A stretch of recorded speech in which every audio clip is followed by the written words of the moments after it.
안녕하세요.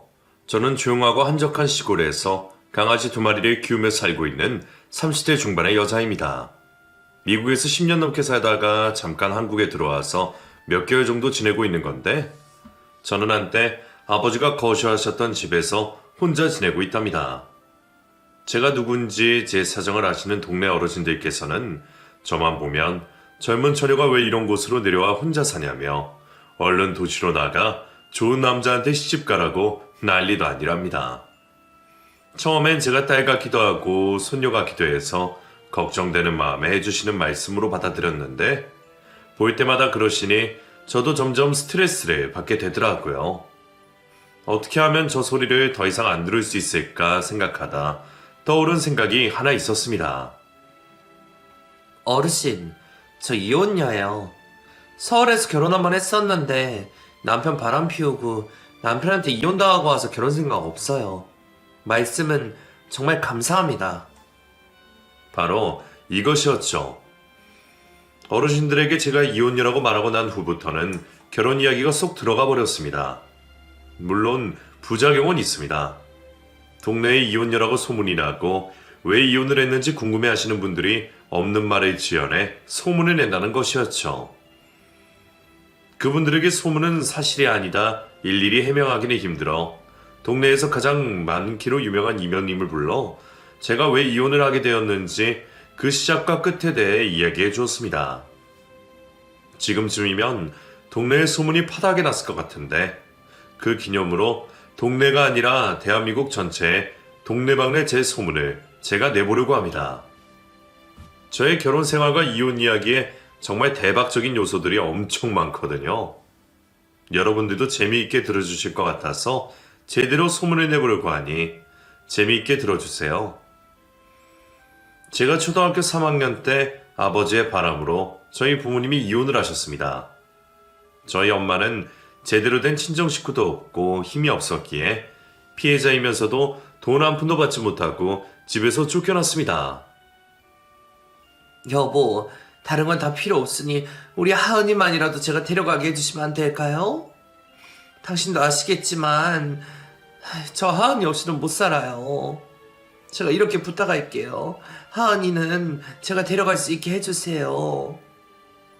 돈도 없이 애를 데려가서 어떻게 키우겠다는 거야?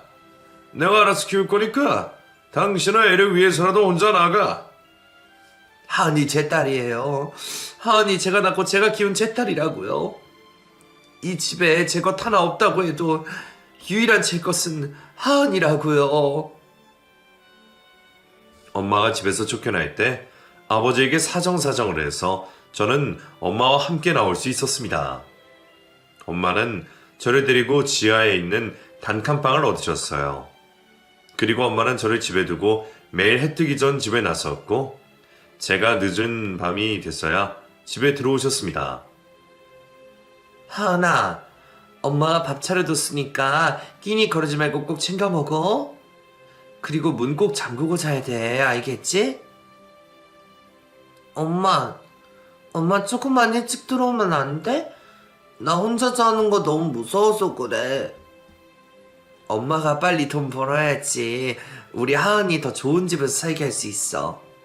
그리고 엄마가 돈 많이 벌면 우리 하은이 새 가방이랑 새 신발 꼭 사줄게. 하루에 4시간을 자며 일을 하던 엄마 덕분에 엄마와 저는 1년 만에 지하방에서 벗어날 수 있었습니다. 해가 들어오는 집으로 이사를 가고 난 후 저는 앞으로 엄마와 단둘이 평생 행복하게 잘 살 수 있을 거라고 생각했습니다. 그런데 엄마는 저와 집을 나온 지 3년 만에 세상을 떠나셨습니다. 엄마는 이혼 후 잠도 제대로 못 자고 쉬는 날 없이 매일같이 일만 하다 병을 얻은 것이었습니다. 엄마 덕분에 사는 환경은 나아졌지만 엄마 생명을 갉아먹은 덕분이었습니다. 엄마가 돌아가시고 난 후 저는 어쩔 수 없이 아버지가 있는 곳으로 돌아갔습니다. 그곳에서 저를 반겨주는 사람은 아버지도 아닌 바로 계모였어요. 네가 하은이구나? 아줌마 하은이 엄청 기다리고 있었어.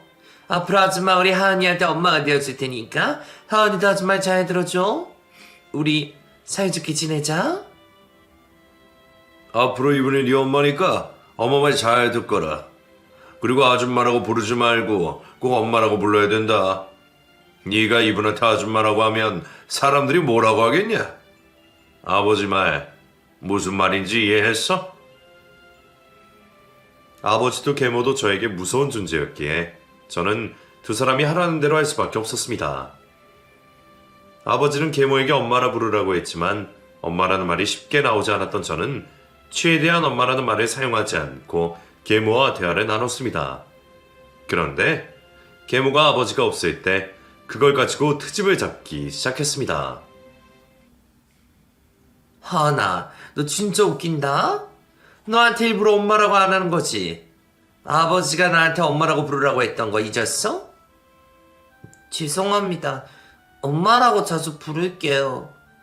착한 척 좀 그만해. 아줌마라고 부르고 싶으면 아줌마라고 불러도 돼. 근데 너 아빠한테 혼나기 싫어서 아줌마라고도 안 부르고 엄마라 부르기 싫어서 엄마라고 안 부르는 거지. 너 진짜 여우 같은 기집애구나. 너희 엄마가 그렇게 너 가르쳤어? 계모는 10살이었던 저에게 못하는 말이 없었습니다. 아버지가 없을 때마다 계모는 밥상에 저를 앉혀두고 저희 엄마 욕을 신나게 했습니다. 너는 너희 엄마처럼 멍청하게 살면 안 돼. 정신을 바짝 차리고 살아야지. 남편도 안 뺏기고 자식도 안 뺏긴다고. 근데 딸은 엄마 팔자 닮는다고 하긴 하더라. 계모는 제가 조금 어릴 땐 말로 구박을 하더니 제가 크면 클수록 저의 몸에 손을 댔습니다. 물론 아버지는 전혀 모르게 티 안 나게 조금씩 저를 괴롭혔죠. 사람들은 저에게 왜 아버지한테 사실대로 말 안 했냐고 하지만 저에게 아버지는 너무나 무서운 존재였고 제 말을 들어주지 않으실 거라고 생각을 했기 때문에 말 자체를 꺼내지 않았죠. 그리고 저는 20살이 되자마자 아버지에게 편지 한 통을 남겨두고 나왔습니다. 아버지, 저 이제 성인이 되었으니 알아서 살아가 보도록 하겠습니다. 그동안 키워주셔서 감사합니다. 건강하게 사시고 저 찾지를 말아주세요. 그럼 안녕히 계세요. 야반 도주하듯 짐을 싸들고 서울로 올라온 저는 어릴 때부터 조금씩 모아둔 돈을 털어 고시원방 하나를 잡았습니다. 방을 잡고 난 후 제가 가장 먼저 한 일은 일을 구하는 것이었죠. 엄마처럼 식당같이 힘든 곳에서 일을 하면 엄마와 같은 병을 얻을까 두려웠던 저는 사무직 일을 찾아다녔습니다. 근데 아가씨, 이제 막 20살 되고 할 줄 아는 게 없는데 우리 사무실에서 무슨 일을 한다는 거야? 어디 가서 자격증이라도 따오든가 경력을 쌓던가 해야 될 것 같은데? 막 고등학교를 졸업한 제가 일할 수 있는 곳은 그리 많지 않았습니다. 그러다 우연히 직원이 10명 미만인 아주 작은 유통회사에서 면접을 봤는데 그곳 사장님이 저를 엄청 환영해 주셨어요. 자격증이랑 경력 같은 건 없어도 돼요. 내일부터 바로 출근하시면 돼요. 그리고 모르는 건 제가 알려드릴 테니까 걱정하지 마시고요. 안 그래도 우리 사무실에 칙칙한 남자들밖에 없어서 짜증났는데 어린 아가씨가 들어오면 저희가 화력이죠.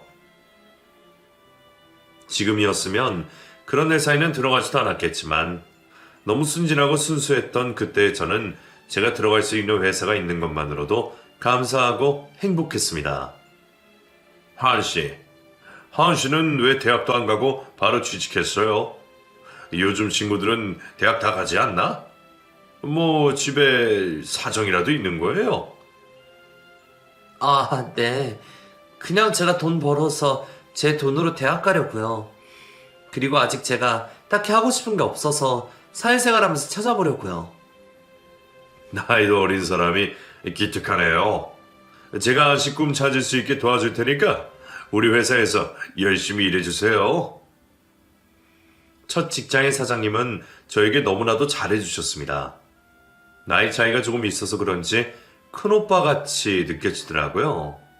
그런데 단순하게 친절하다고만 느껴졌던 사장님에게서 점점 사적인 감정이 드러내기 시작했습니다. 하은씨, 집이 어디라고 했죠? 저희 집에 가는 길에 태워다 드릴 테니까 같이 퇴근해요. 네, 괜찮아요, 사장님. 걸어가면 30분 정도라 걸어가면 돼요. 사장님 먼저 퇴근하세요. 30분이나 걸어간다고요? 버스 타면 금방 올 것 같은데 왜 걸어 다녀요? 날도 추운데 그냥 제 차 타고 가요. 걷는 거 좋아하기도 하고 버스비 아낄 겸 걸어 다녀요. 걱정해 주셔서 감사합니다. 사장님은 괜찮다는데도 퇴근할 때마다 저를 자신의 차로 집까지 데려다 주었습니다. 그게 점점 부담스러워졌던 제가 사장님에게 말했습니다. 사장님, 내일부터는 안 데려다 주셔도 돼요. 내일부터 버스 타고 다닐 생각이거든요. 그동안 정말 감사했습니다. 왜요? 제가 이렇게 데려다 주는 게 부담스러워서 그래요? 저는 이게 좋아서 하는 건데. 훅 들어오는 사장님의 말에 저는 당황스러워 어쩔 줄 몰랐습니다. 제가 눈알만 굴리고 손톱을 뜯고 있자 사장님이 저를 귀엽다는 듯 바라보며 말했습니다. 이렇게 말하기 쑥스럽지만 나 하은 씨 좋아하는 것 같아요. 그래서 내가 좋아서 이러는 거니까 하지 말라고 하지 마요. 그 자리에서 좋아하지 말아달라고 말을 했어야 했는데 소심했던 저는 아무 말도 하지 못했습니다. 사장님은 그걸 긍정의 의미로 받아들인 걸까요? 그날 이후로 직원들 보는 앞에서도 대놓고 저를 챙기셨습니다. 우리 하은 씨, 달달한 초코라떼 좋아한다고 해서 사와봤어요. 아직 뜨거우니까 조금 식으면 마셔요. 감사합니다. 잘 먹겠습니다. 또 뭐 좋아해요? 하은 씨 좋아하는 걸로 간식 좀 사다 놔야겠어요. 저는 괜찮아요. 그리고 저는 아무거나 다 잘 먹으니까 다른 분에게 여쭤보시면 될 것 같아요. 아이, 하은 씨 먹이려고 사두는 건데 다른 사람한테 그걸 왜 물어봐요? 지금 말하기 좋은 거라면 문자로 남겨놔요. 알겠죠? 사장님은 저를 아기 대하듯 조심스러워하면서도 적극적으로 저를 꼬셨습니다. 고시원 옆방 언니랑 친해져서 자주 저녁을 같이 먹는데 제가 그 언니에게 고민을 털어놓았습니다. 그래서? 하은이 너도 그 사장이 마음에 들어? 마음에 들면 한번 만나봐. 사장이랑 만나면 손해볼 거 없잖아. 그러기에는 사장님이 나이도 많고 뚱뚱해서 싫어. 나 아직 20살인데 그런 아저씨랑 만나기 좀 그렇잖아. 그치? 그건 그렇긴 한데 사장이면 돈 많은 거 아니야? 너 돈 많은 남자랑 결혼하고 싶다고 했잖아. 사장님에게 돈이 많아도 외적인 게 너무나 내 스타일이 아니었기에 저는 사장님과 잘 되고 싶은 마음이 전혀 없었습니다. 사장님은 포기할 만도 한데 1년 넘게 저에게 구애를 했습니다. 하은 씨한테만 이번 달에 보너스 조금 더 챙겨줬으니까 그걸로 맛있는 거 사 먹어. 대신 다른 직원들한테는 비밀이야. 사장님은 저에게만 보너스를 더 챙겨준다던가 추운 겨울이 되면 따뜻한 외투를 사다 준다던가 마치 아빠처럼 저를 챙겨주었습니다. 처음엔 너무 부담스럽고 싫었었는데 1년 넘게 사장님의 챙김을 받다 보니 저도 점점 사장님이 달라 보이기 시작했습니다.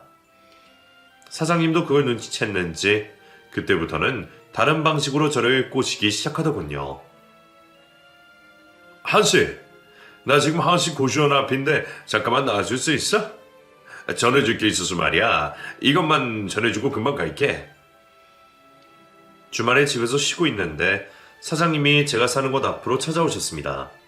설마 데이트를 하려고 하는 건가 싶어 긴장한 상태로 내려갔더니 사장님은 저에게 반찬통을 건넸습니다.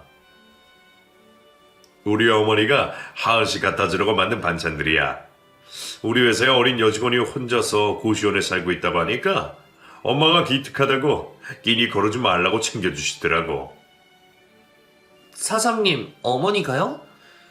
제가 이런 걸 받아도 될지 모르겠어요. 정말 감사합니다, 사장님. 그리고 이렇게 직접 가져다 주셔서 감사해요. 정 그렇게 고마우면 하은 씨 오늘 나랑 데이트해. 그 정도는 해줄 수 있지? 그날 처음으로 사장님과 단둘이 데이트를 했습니다. 이상하게 데이트를 하는 내내 마음이 너무 설렜습니다. 이래도 되나 싶을 정도였죠. 그리고 그날 이후로 사장님과 저는 매주 한 번씩은 꼭 데이트를 하며 같이 시간을 보냈습니다. 사장님이 아빠같이 느껴지고 저에게 점점 소중한 사람이 되어가고 있을 때 저에게 자신의 가족들을 만나보지 않겠냐고 물었습니다. 우리 엄마가 하은이한테 맛있는 집밥 만들어주고 싶다고 꼭 한번 데리고 오라고 하던데 이번 주말에 우리 집 가서 같이 밥 먹을래? 네가 불편하고 부담스러우면 안 가도 괜찮아. 고민이 많이 되기는 했지만 그동안 받은 것도 많고 감사하다는 말씀을 꼭 전하고 싶어 사장님의 집에 방문하게 되었습니다. 사장님에게는 어머니와 누나 한 명이 있었는데 두 사람은 인상이 너무나도 좋고 따뜻한 사람들이었습니다. 하은씨, 어서와요. 오늘 하은씨 온다고 해서 갈비찜이랑 해서 이것저것 준비했어요. 얼른 들어와서 밥부터 먹어요. 야, 지훈아, 네 여자친구 엄청 예쁘다. 역시 어린 게 최고인가 봐. 피부 반들반들한 거 좀 보라고. 사장님의 어머니와 누나는 저에게 정말 잘해주셨습니다. 두 모녀도 저를 어린아이 보는 듯한 눈빛으로 저를 바라보셨죠. 하은이는 가리는 거 없이 다 잘 먹어서 보기 좋구나. 이것도 먹고 이따가 밥 한 그릇 더 먹어. 하은이 우리 지훈이한테 시집 왔으면 좋겠다. 그럼 내가 친언니처럼 하은이도 엄청 잘해줄 텐데. 엄마도 하은이가 지훈이한테 시집 오면 딸처럼 잘 대해줄 수 있지? 넌 무슨 그런 당연한 소리를 하니? 하은이 우리 지훈이한테 시집만 오면 내가 진짜 내 친딸보다 더 잘해줄 거야. 그러니까 하은아, 우리 지훈이한테 시집 와줘. 내가 시집살이 절대 안 시키고 잘해줄게. 사장님의 어머니와 누나는 처음 만난 자리에서 저에게 시집을 오라고 난리도 아니었습니다. 부담스러운 마음이 들기도 했지만 그보다 어른들한테 예쁨을 받는 것 같아 기분이 더 좋았습니다. 엄마가 돌아가시고 아버지 집에서 살면서 저는 절대 사랑을 받을 수 없는 사람이라고 생각했는데 엄마 이후로 저를 이유 없이 사랑해주는 사람들을 만난 것 같아 행복했죠. 근데 저 친정 부모님도 다른 가족도 없이 저 혼자뿐인데 저 같은 며느리도 괜찮으세요? 오히려 더 좋지.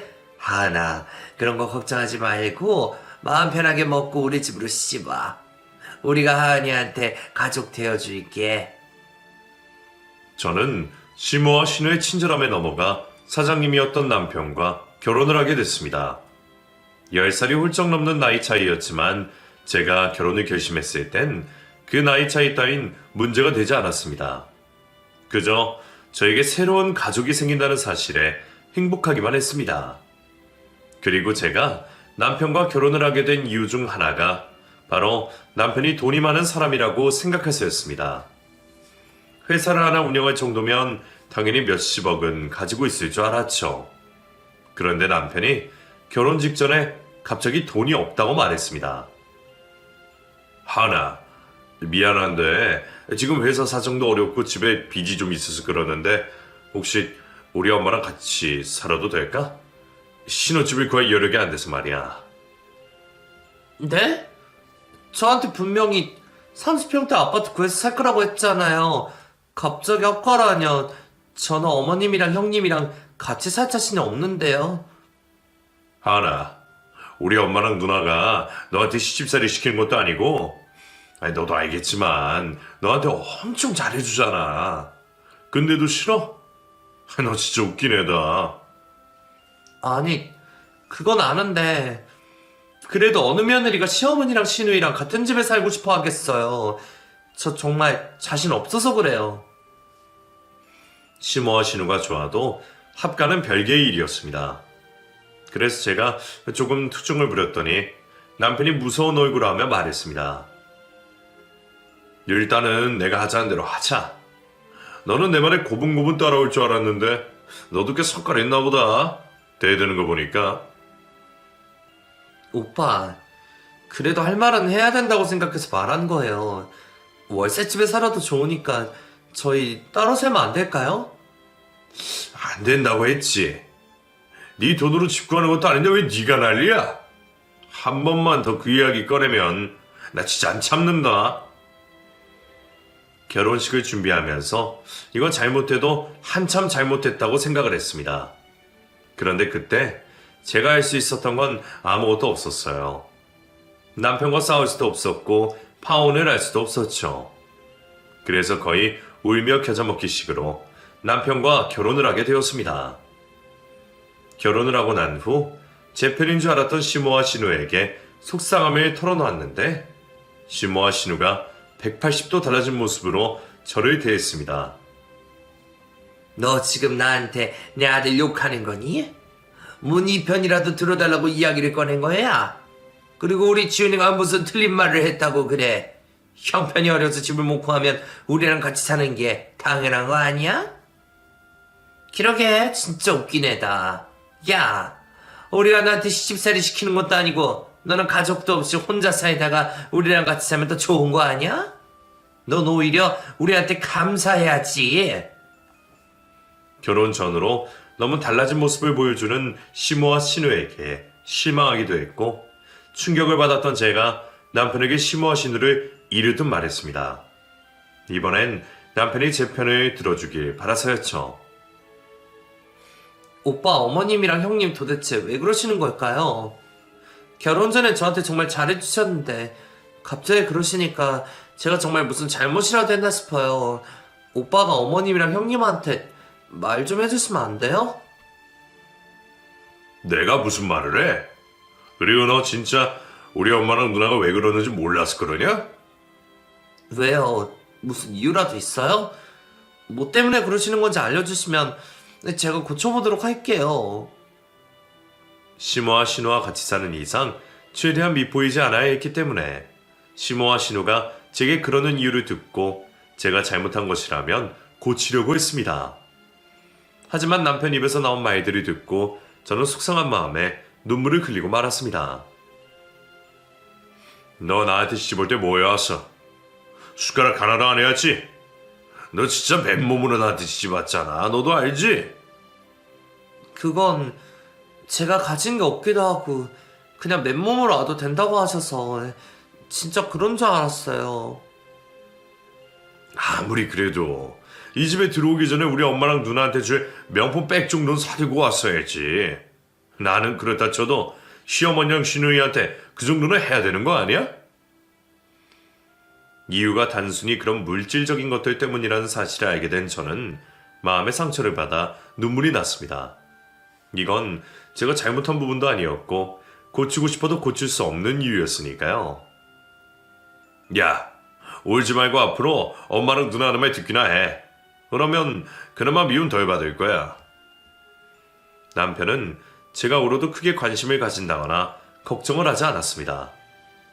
이럴 거면 도대체 나랑 왜 결혼을 했는지 궁금해질 정도였어요. 그런데 저는 그 궁금증의 해답을 회사 건물 화장실에서 듣게 되었습니다. 결혼하고 나서도 남편 회사에서 일을 했었는데 남편 사무실이 있는 건물은 화장실이 공용이었습니다. 볼일을 본다고 화장실 안에 있는데 밖에서 여자 2명이 대화하는 걸 어쩌다 엿듣게 되었습니다. 야, 501호 사무실 사장 결혼한 거 알아? 우리 사장님한테 청첩장 주길래 사장님이 가서 보니까 신부가 글쎄 그 회사 유일하게 있던 여자 직원이었다는 거야.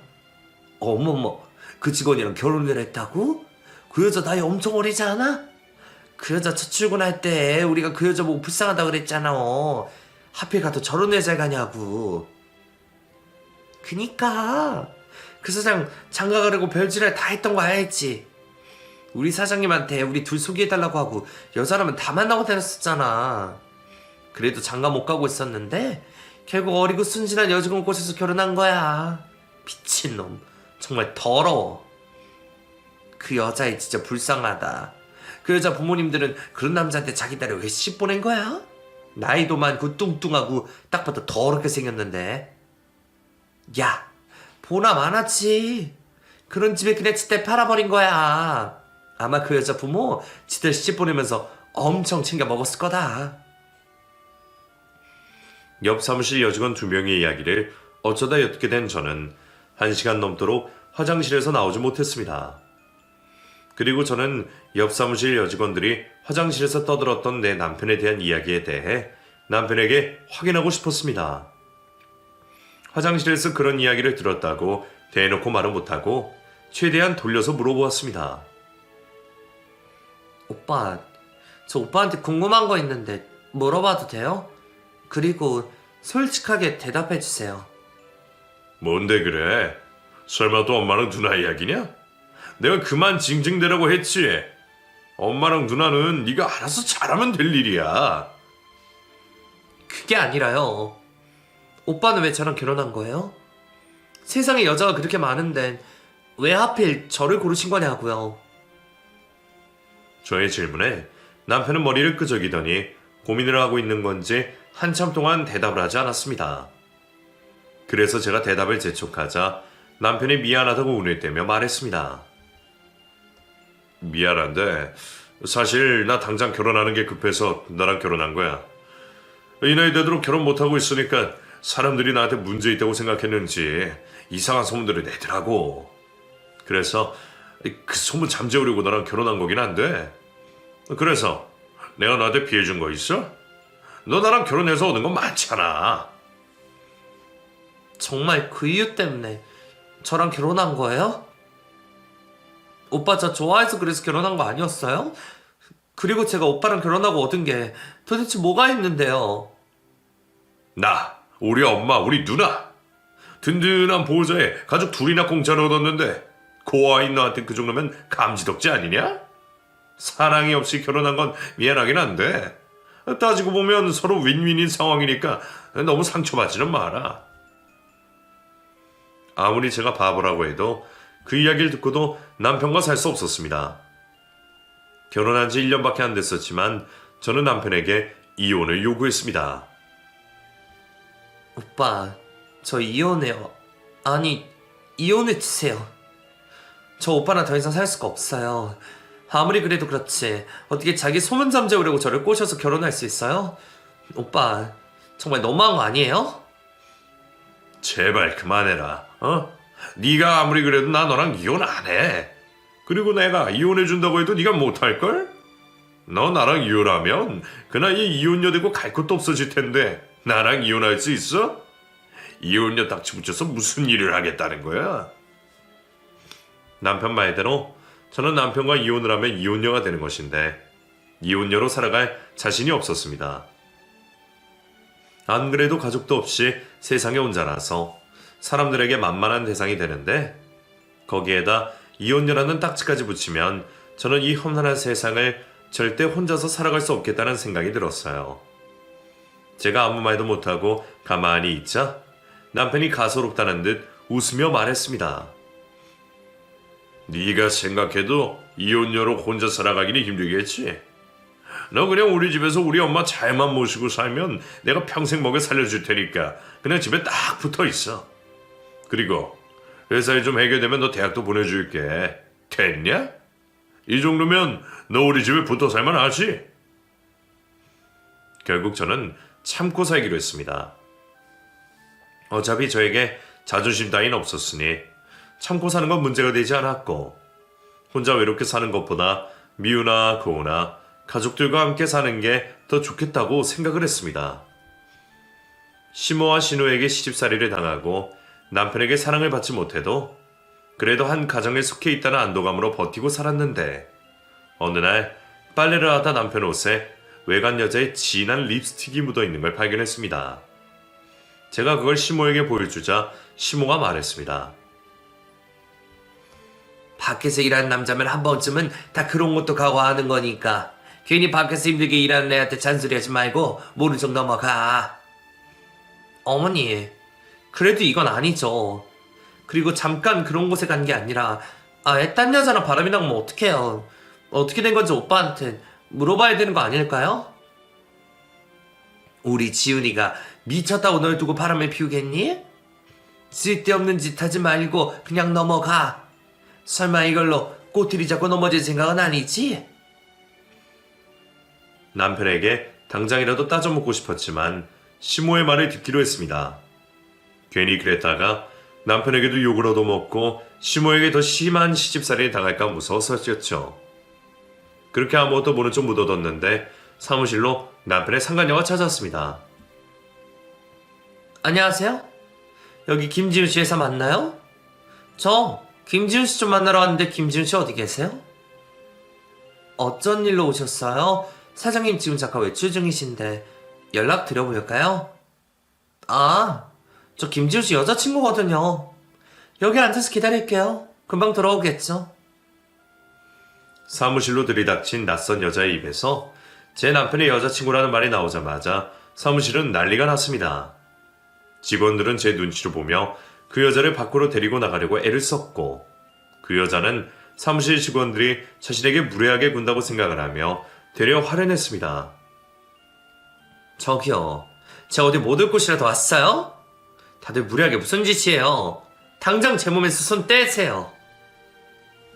상간녀가 사무실에서 난동을 부릴 때 마침 남편이 들어왔고 남편은 당황해하며 상간녀를 데리고 나갔습니다.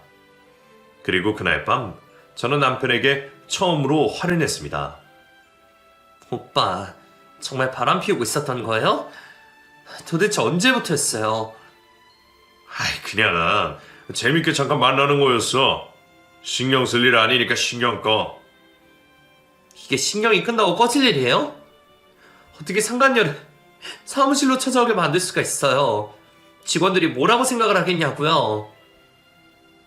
어차피 내 돈 받아먹고 사는 애들인데 자기들이 뭐라고 생각하면 뭔 상관이야. 오늘 일은 내가 대충 너한테 미안하다고 사과할 테니까 그냥 넘어가라. 제가 울고불고 소리를 꽥꽥 지르며 난리를 부리자 남편은 저에게 내일부터 회사에 나가지 말라고 했습니다. 너 잘린 거니까 내일부터 사무실 나갈 생각하지 마. 난 네 남편이자 네 회사 사장이야.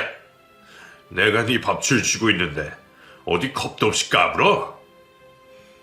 남편은 저를 회사에서 잘라버렸고 저는 그날부터 어디 가지도 못하고 창살 없는 집에 갇히고 말았습니다. 하루하루 죽는 것보다 못한 삶을 살고 있는데 남편은 저를 집에 가둬두고 신이 났는지 대놓고 바람을 피우기 시작했습니다. 오빠, 제발 적당히 하세요. 도대체 일주일에 외박을 몇 번이나 하시는 거예요? 설마 두 집 살림 차리신 건 아니죠? 두 집 살림을 차리든 세 집 살림을 차리든 네가 무슨 상관이야?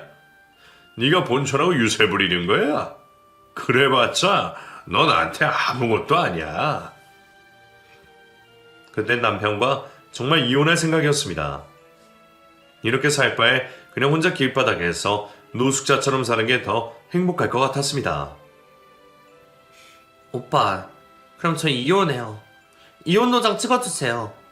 그리고 저한테 위자료도 주세요. 저 맨입으로는 오빠랑 이혼 못해요. 난 너랑 이혼하기 싫은데 내가 왜 이혼을 해줘야 돼? 친정도 없고 가난하면 입 다물고 남편한테 복종이나 해야지. 어디 감히 아무것도 없는 년이 까불기는. 그래서 너 나 부모 없고 혼자라고 무시하는 거니? 이러려고 어리고 부모 없는 나를 선택한 거야? 네가 나한테 막대해도 내 편 들어줄 사람 너 하나도 없으니까. 돼지 새끼가 신부만 고약해가지고 네가 그래서 그 나이 먹도록 장가를 못 간 거야. 제가 남편에게 소리 지르고 대들자 남편과 시모 그리고 시누이가 앞세 제 짐을 가방에 대충 우겨넣고 집 밖으로 던져버렸습니다.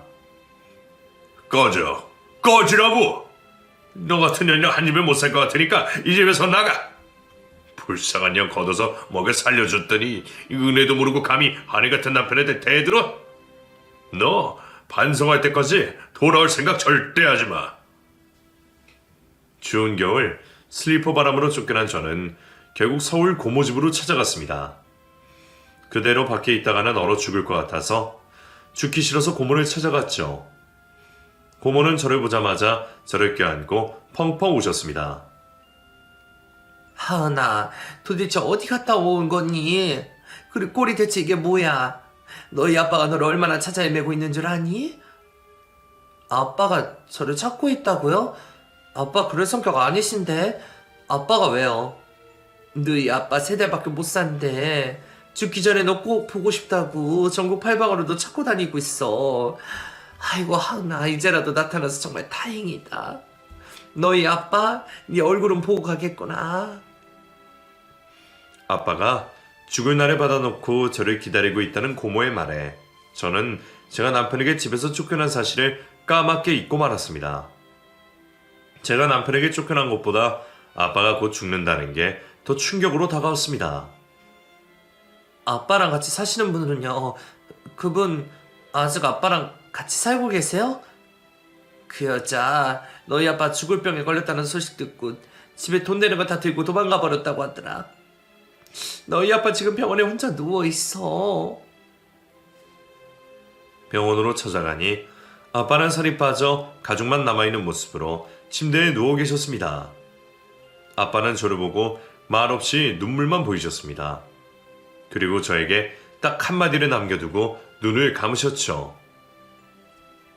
하은아, 아빠가 미안하다. 아빠가 더 사랑해주지 못해서 미안해. 아빠를 용서하지 마라. 아빠가 돌아가시고 난 후 저는 아빠가 지냈던 시골집에서 지내며 마음의 안정을 취하고 있었습니다. 그런데 그때 시모에게 연락이 왔습니다. 제가 집에서 쫓겨난 지 반년 정도가 지낼 때였죠. 야, 하은아, 우리 지훈이 지금 회사 망하기 일보 직전인데 너 혹시 모아둔 돈 좀 있니? 있으면 우리 지훈이 좀 도와주라. 그래도 네가 우리 지훈이 저 아니냐. 지금 돈 못 구하면 지금 우리 살고 있는 집 팔아야 돼서 그래. 그러니까 모아둔 돈 없으면 빌려서라도 좀 도와줘. 오빠는 뭐 하는데? 어머니가 저한테 연락하시는 거예요? 설마 오빠 집 나갔어요?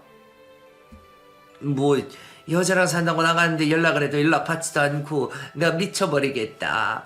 아니면 네가 연락이라도 해볼래? 저는 시모에게 남편이 다른 여자와 살고 있다는 곳에 주소를 받아냈습니다. 그리고 저는 변호사를 대동해 그곳으로 찾아갔죠. 주소가 적힌 집 현관문을 두드리자 집 안에서는 속옷바람의 남편과 잠옷만 입은 상간녀가 나왔습니다. 그리고 그 순간을 놓치지 않고 변호사가 사진을 찍었습니다. 아이씨, 왜 사진을 찍어? 야, 네가 여기를 어떻게 알고 왔냐? 옆에 이 새끼 누구야? 설마 너 우리 집에서 나가서 딴 남자고 한 거야? 너 진짜 난년이구나. 도대체 무슨 소리를 하는 거예요? 저 오빠 바람 피우는 현장 잡으러 온 건데요? 그러니까 네 새 남자랑 같이 해서 나 조지러 온 거 아니냐고? 너 이거 바람이면 나 너 불륜으로 이혼수송 걸어버릴 거니까 그렇게 알아.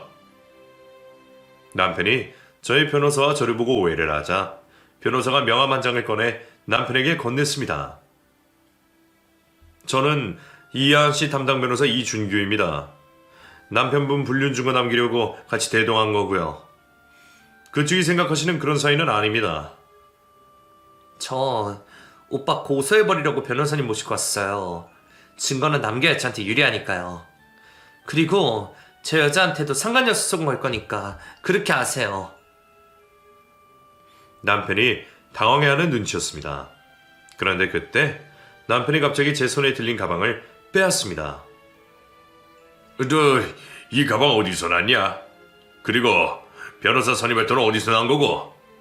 너 우리 집에서 나간 이후로 몸 팔아서 돈 벌었냐? 그러면서 남편은 자연스럽게 제 지갑 안에 든 현금 뭉치를 꺼내 들었습니다. 제가 그걸 뺏으려고 하자 남편은 저를 밀치고 저를 발로 차버렸습니다. 그 모습을 보고 있던 변호사는 바로 112에 신고를 해서 남편이 저에게 폭력을 이르는 증거를 남겨주었습니다. 그리고 나서 저는 태연하게 다음날 고급 호텔 식당으로 시모와 신우를 불렀습니다. 네가 무슨 돈이 있어서 이런 곳으로 우리 불렀어? 그리고 너 우리 어제 지훈이 경찰에 신고했다면서. 우리 엄마 지금 그것 때문에 너한테 많이 화내있으니까 너 오늘 우리한테 좀 잘해야겠다. 형님, 저 형님이랑 어머님한테 드릴 말씀이 있어요. 제가 왜 이렇게 갑자기 돈을 쓰고 다니는지 궁금하지 않으세요? 부모도 형제도 돈도 없던 저였잖아요. 저는 시모와 신우에게 집에서 쫓겨난 이유로 저에게 있었던 일들에 대해 설명해 주었습니다. 아버지 돌아가시고 재산 정리를 하는데 알고 보니까 저희 아버지가 꽤나 부자셨더라고요. 집 나올 땐 그런 거 하나도 신경 못 썼는데 집에 땅만 해도 10만 평에 선산도 있고 소까지 200마리 넘게 키우고 계셔서 현금이랑 아버지가 가지고 계시던 집들이랑 해서 돈으로 한 사람은 거의 100억 원 되더라고요. 어머머, 그럼 하은이 너 거의 로또 맞은 거나 다름이 없네. 집이 그렇게 부자면서 어떻게 모르고 있을 수 있었어? 너도 진짜 바보다. 아버지가 새어머니랑 사셔서 저는 집에서 도망칠 생각만 했지 아버지 재산을 받을 생각을 못했어요. 결론적으로 형님 말대로 저 로또 두세 번 맞은 거랑 다름없긴 하죠. 제 이야기를 다 듣고 난 시모와 신우는 태도를 바꾸고 알랑방귀를 끼며 말했습니다. 그럼 우리 며느리가 우리 아들 좀 도와주면 되겠다. 나 그동안 우리가 너한테 서운하게 했던 거 다 잊고 우리 다시 잘 지내보자. 그래 하은아, 우리가 지훈이 설득시켜서 다시 정신 차리고 살기 도와줄 테니까 딱 한 번만 눈 감고 우리 지훈이 용서해줘. 저는 저에게 벌벌 기기 시작하는 시모와 신우에게 웃으며 말했습니다. 제가 조만간 집으로 선물 큰 거 하나 보내드릴게요. 어머님이랑 형님은 집에서 제가 보내드리는 선물 기다려주세요. 저는 바로 남편에게 이혼 소송을 걸었습니다. 그리고 그걸로 끝내지 않았습니다. 시댁으로 한 달에 여러 명의 빚쟁이들이 찾아왔었는데 저는 남편이 바람을 피우고 있다는 사실을 알게 됐을 때부터 저는 시댁 식구들 몰래 빚쟁이들의 연락처를 받아뒀습니다. 바로 이럴 때 써먹으려고 연락처를 모아둔 것이었죠. 저는 빚쟁이들에게 연락을 돌려 남편의 위치를 알려주었습니다. 남편은 이제 어디로 도망가지도 못하는 도관에 든 쥐가 되었습니다. 그렇지 않아도 회사가 망해서 빚더미에 나앉아있던 시댁은 저에게 위자료를 줘야 돼서 집도 팔아버리고 집 팔아버린 돈으로 빚을 갚느라 알거지가 되었습니다. 시댁이 알거지가 되자 시모가 신우가 또 저를 찾았습니다. 하은아, 우리가 정말 갈 데가 없어서 그러는데 우리 둘 좀 걷어주면 안 되겠니? 네 신우이랑 이야기해봤는데 네가 걷어주기만 한다면 우리 너희 집 식모살이도 할 수 있고 소통도 치울 수 있고 뭐든 다 할 수 있으니까 제발 우리 좀 걷어주렴. 어머님, 진짜 미치셨어요? 아무리 부탁할 사람이 없어도 저한테 찾아오신 건 아니죠. 그리고 저는 어머님 같은 식모 필요 없으니까 돌아가 주세요. 시모와 신우이는 바닥에 드러눕기도 하고 제 바지가랑이를 붙잡으며 1시간 넘도록 저를 놓아주지 않았습니다. 그들의 뻔뻔함에 화를 참지 못한 제가 시모와 신우이에게 침을 뱉었습니다. 제가 당신들한테 침 뱉었다고 경찰에 신고하세요. 경찰에 신고하시면 저한테 합의금 정도 받을 수 있지 않을까요? 돈 필요하시면 그렇게 해서라도 저한테 돈도 내보시든가요. 돈이 힘이라는 걸 그때 알았습니다. 돈 덕분에 자신감이 넘쳤던 저는 통쾌하게 남편과 시댁 식구들에게 복수를 할 수 있게 되었습니다. 남편과 시댁 식구들에게 통쾌한 복수를 하고 저는 아버지가 남겨주신 재산을 가지고 미국으로 유학을 떠났습니다. 사실 제가 하고 싶었던 일은 미술이었거든요. 아버지가 무서워서 미술학원을 보내달라는 말을 하지도 못했었는데 아버지가 남겨주신 재산으로 그 한을 풀었습니다. 저는 잠시만 한국에 머물다 아버지의 땅과 집들을 정리하고 다시 미국으로 돌아갈 생각입니다. 한국에만 오면 안 좋은 기억들만 떠올라서 견디기 힘들거든요. 겨울이 되니까 엄마가 참 많이 그립고 보고 싶어지네요. 그리고 저 엄마에게 상처를 준 아버지이긴 하지만 아버지도 조금 그리운 걸 보면 요즘 제가 많이 외로운 것 같기도 하네요. 여러분들은 외롭지 마세요. 이 추운 겨울 여러분들 곁에는 가족들과 친구가 항상 함께 했으면 합니다. 제 이야기 끝까지 들어주셔서 감사하고요. 다들 행복하세요.